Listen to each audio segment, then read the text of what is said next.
ரொம்ப அற்புதமான தஸ்பீ. இந்த தஸ்பீகை அல்ஹம்துலில்லாஹ் 70 முறை ஓதி அல்லாஹ்விடத்தில் 2 சொட்டு கண்ணீர் வடித்து துஆ செய்யுங்கள். எந்த காலத்திலும் எந்த நேரத்திலும் அல்லாஹ் ரப்புல் ஆலமீன் நம்மை கைவிடப் போவதில்லை. அதோடு கூடி உறவுகளின் உள்ளத்தில் நம்மை பற்றியுள்ள பந்த பாசத்தை அதிகப்படுத்துவான். பிஸ்மில்லாஹிர் ரஹ்மானிர் ரஹீம். கண்ணியத்திற்கு மிகுந்த மரியாதைக்கும் உரிய எல்லாம் அல்ல அல்லாஹ்வின் நல்லடியார்களே, அல்லாஹ் ரப்புல் ஆலமீன் ஒரு மூமினுடைய உள்ளத்தை பெரும் கவலைகள் தாக்குவதிலிருந்தும் கஷ்டங்கள் தாக்குவதிலிருந்தும் தொடர் வேதனைகள் அவனை துவம்சம் செய்வதிலிருந்தும் பாதுகாப்பானாக. ஏன்னா இதயம் அப்படின்றது ஒரு சாதாரணமான சதைப்பிண்டம் தான். அந்த இதயத்தின் பலவிதமான உணர்வுகளின் கலவையை அல்லாஹ் ரப்புல் ஆலமீன் பொதிய செய்திருக்கிறான். அதில் கவலை என்ற அந்த உணர்வுகள் மேலோங்கும் போது, மிகவும் அதிகமாகும் போது அந்த இதயம் தாங்குவதில்லை. சில பல நேரங்களில் அந்த இதயம் நின்றுவிடக்கூடிய அபாயம் கூட ஏற்பட்டு விடுகிறது. அதெல்லாம் டாக்டர்ஸ் சில பேர் சொல்லுவாங்க, அதிகமான அதிர்ச்சி அந்த பேஷண்ட்டை காட்டாதீங்க, அதன் காரணமாக அவர் சில நேரத்தில் மரணமாகக்கூடிய ஒரு சூழ்நிலை கூட ஏற்பட்டுரும்னு சொல்லி குறிப்பிட்ட அந்த இதய நோயாளியினுடைய சொந்தத்திற்கு டாக்டர்கள் அட்வைஸ் பண்ணுவாங்க. அன்பிற்குரிய அல்லாஹ்வின் பெருமக்களே, அப்போ அந்த இதயத்தில் பூ மாதிரி மென்மையான உணர்வுகள் தாங்கி நிற்கும் போது அந்த இதயம் வலு பெறுகிறது.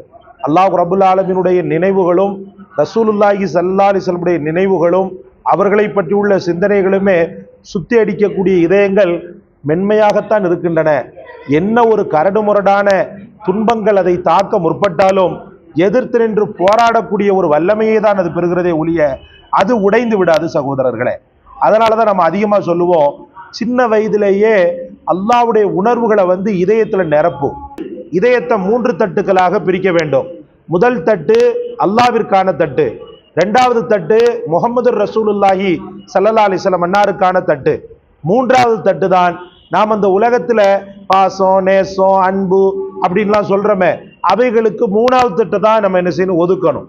நாம என்ன செய்யறோம்டா, முழுமையாக உறவுகள் சம்பந்தப்பட்ட உணர்வுகளை நிரப்பும் போது சில பல நேரங்களில் அந்த உறவுகள் நம்மை ஏமாற்றும் போது அந்த இதயம் தாங்கிக் கொள்வதில்லை. அந்த இதயம் மிகவும் வேதனைப்பட்டு சில நேரத்தில் வெடித்தே சிதறி விடுகிறது சகோதரர்களே. பெரும் கவலைகளும் பெரும் துன்பங்களும் ஒரு மனிதனை ரொம்பவுமே நாசப்படுத்தக்கூடியவை. பெரும் கவலைகளும் பெரும் துன்பங்களும் ஒரு மூமினை நிலைகுலைய செய்பவை, அடுத்த கட்டத்திற்கு அவனை செல்ல விடாமல் தடுப்பவை, ஒரு ஓரத்தில் அவனை முடக்குபவை. அந்த பெரும் கவலைகளிலிருந்து அல்லாஹு தஆலா எல்லா காலமும் அல்லாஹ் பாதுகாப்பானாக. மரணம் வரைக்கும் ரப்புல் இஸ்ஸத் உங்களையும் என்னையும் இந்த இதய கூட்டில் பெரும் கவலைகள் தொடுவதிலிருந்து பாதுகாப்பானாக. அதோடு கூடி அவனுடைய நினைவுகளினாலும் அவனது ரசூல் ஸல்லல்லாஹு அலைஹி வஸல்லம் அவருடைய நினைவுகளினாலும் குர்ஆனுடைய நினைவுகளினாலும் இந்த இதயம் முழுக்க அல்லாஹ் தஆலா நிரம்ப செய்வானாக. உலகத்தில் பெரும் துன்பம் அப்படின்றது உறவுகளால் உதாசீனப்படுவது இருக்குது பாருங்க, அதுதான் பெருந்துன்பம். நாம நேசிக்கக்கூடிய நம்முடைய உறவுகளால உதாசீனப்படுத்தப்படுவது இருக்குது பாருங்க, அதுதான் பெருந்துன்பம். அல்லாஹ் பாதுகாக்கணும். தமிழகத்தில் இருக்கக்கூடிய ஆசிரமங்களை நீங்கள் எடுத்துக்கொண்டாலும் சரி, இந்தியாவில் இருக்கக்கூடிய ஒட்டுமொத்த முதியோர் இல்லங்களை எடுத்துக்கொண்டாலும் சரி, இவங்க அனைவருமே உறவுகளால் உதாசீனப்படுத்தப்பட்டவர்கள் தான். மனித மிருகங்களால் விரட்டி அடிக்கப்பட்டவங்க தான். நான் சிறு வயதில் ஓதிக்கொண்டிருந்த காலகட்டத்தில் ஒரு மாற்று மத சகோதரர் எனக்கு ரொம்ப டீப்பான நண்பராக இருந்தார். அவர் கிறிஸ்தவர். அவர் ஊழியம் செய்யக்கூடியவர். ஊழியம் என்று சொன்னா எங்கேயெல்லாம் நோயாளிகள் இருக்கிறாங்களோ அவங்களுக்கான ஆறுதலை சொல்றது, அவங்களுக்கு அந்த இயேசு கிறிஸ்து அந்த மாதிரி விஷயங்களை சொல்றது, அந்த மாதிரி ஊழியம் சொல்லிக்கிட்டு இருந்தார். அவர் ஏதோ ஒரு வகையில எனக்கு நண்பராக இருந்தார். அல்ஹம்துலில்லாஹ். ஒரு முறை என்ன பண்ணாருன்னு சொன்னா, அவர் நடத்தக்கூடிய ஆசிரமத்திற்கு என்னை கூட்டு போனார். குமரி மாவட்டத்தில் அவர் நடத்தக்கூடிய ஒரு ஆசிரமத்திற்கு என்னை அழைச்சிட்டு போனார். அப்போ எனக்கு வயசு பார்த்தீங்கன்னா ஒரு 20க்குள்ளாக இருக்கும். மலையடிவாரம், நல்ல ஒரு பீஸ்ஃபுல்லான இடம், யாருமே போகாத ஒரு இடம், அற்புதமான இடம். அந்த இடத்திற்கு என்னை அழைச்சிட்டு போனார். அழைச்சிட்டு என்ன செய்தாருன்னு சொன்னா, அல்ஹம்துலில்லாஹ் மேலே போறோம், மேலே போய் கொண்டே இருக்கிறோம். அருமையான இடம், அருமையான லொகேஷன்.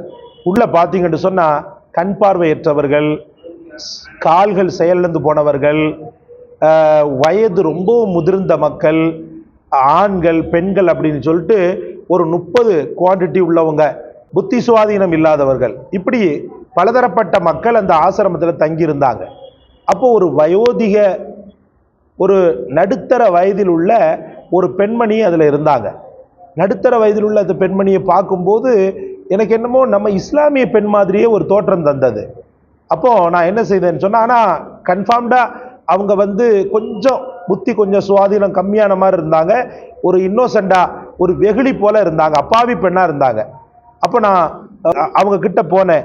அவங்க கிட்ட போன உடனேயே என் தொப்பி கிப்பையெல்லாம் பார்த்த உடனே அஸ்ஸலாமு அலைக்கும்னு சலாம் சொன்னாங்க. சலாம் சொன்னதுதான் தாமதம். எனக்கு ரொம்பவுமே ஆச்சரியமாக ஆகிவிட்டது.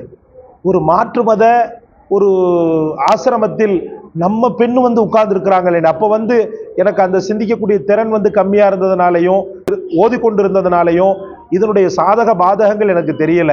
அப்போ நான் என்ன பண்றேன்னா, அவங்க பக்கத்துல உட்கார்ந்து வலைக்கும் சலாம்மா, நீங்க எந்த ஊருமான்னு சொல்லிட்டு நான் கேட்டேன். பாப்பா, நான் நெல்லை மாவட்டம், எனக்கு இந்த பகுதி அப்படின்னு சொல்லிட்டு ஒரு பகுதியை ஒன்று சொன்னாங்க. சொன்ன உடனே உங்களுக்கு பிள்ளைங்க இருக்காங்களாமான்னு சொல்லிட்டு கேட்டேன். ஆமத்தா, பிள்ளைங்க இருக்காங்க. பிள்ளைங்க இருக்காங்களா? அம்மா, நீங்க பிள்ளைங்களோட இருக்க வேண்டியதானம்மா, இங்க ஏமா இருக்கிறீங்க? உடனே அவங்க சொன்னாங்க, 3 பிள்ளைங்க இருக்கிறாங்கத்தா. அந்த 3 பிள்ளைங்களுமே என் மேல பாசமா தான் இருந்தாங்க.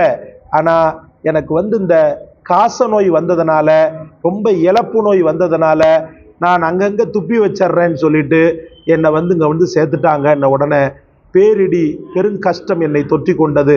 அந்த நேரத்தில் எனக்கு ஒரு பெரிய அளவுக்கு புரிதல் இல்லாததுனாலையும், அடுத்த கட்டமா இவங்களை என்ன பண்ணலான்ற அந்த வழிவாசல் தெரியாததுனாலையும் வெறும் ஒரு சொட்டு கண்ணீரை மட்டும் அவர்களுக்கு சமர்ப்பணம் செய்துவிட்டு திரும்ப வேண்டிய ஒரு சூழல் ஏற்பட்டது.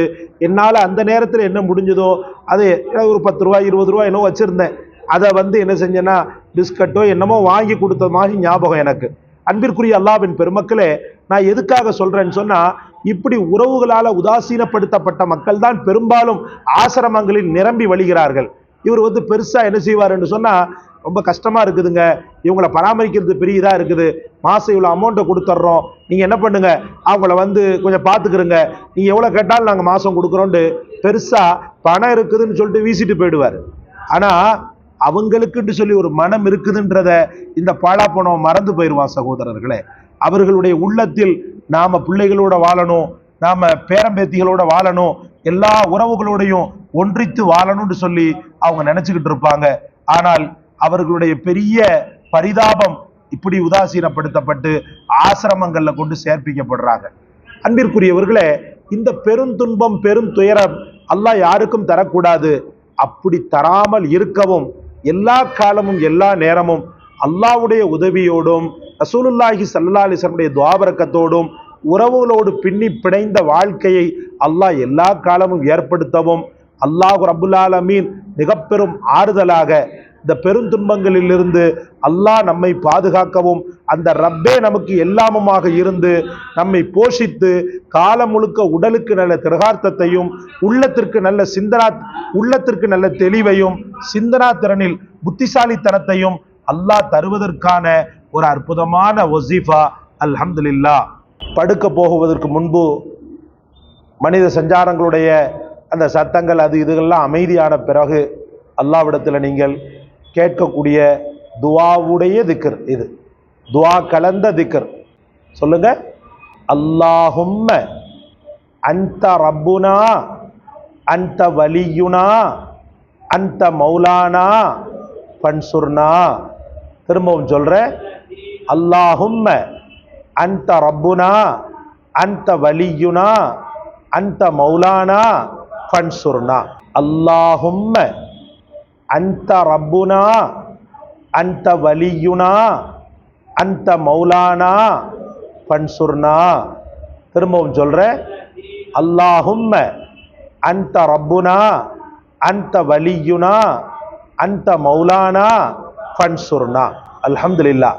இந்த திக்ரை உங்களுடைய உணர்வுகளில் நான் யாருமற்ற அனாதை அல்ல, எனக்கு எல்லாமுமாக நீ இருக்கிறாய் என்ற அல்லாஹ்வின் நினைவுகளோடு ஓத வேண்டிய துஆ கலந்த தஸ்பீ. ரொம்ப அற்புதமான தஸ்பீ.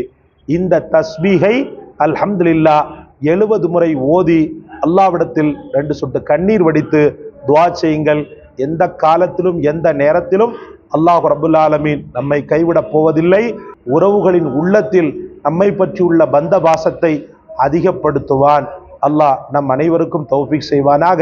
இந்த உலகத்தை விட்டு பிரியும் போது மக்களை பெற்ற மகராசி என்ற அந்த சிறப்பு பெயரோடு மக்களோடு மக்களாக வாழ்ந்து மறையக்கூடிய தௌஃபீக்கை அல்லாஹ் உங்களுக்கும் எமக்கும் தந்தருள்வானாக. இந்த காணொளி உங்களுக்கு பிடிச்சிருக்குன்னு நினைக்கிறேன். லைக் பண்ணுங்க, ஷேர் பண்ணுங்க, சப்ஸ்கிரைப் பண்ணுங்க. எல்லாவற்றை விட மேலாக இந்த வசீஃபாவை கண்டெடுத்து தங்களுக்காக சொன்ன எமக்காக துஆ செய்யுங்க. ஜஸாக் அல்லாஹ். அஸ்ஸலாமு அலைக்கும் வரஹ்மத்துல்லாஹ்.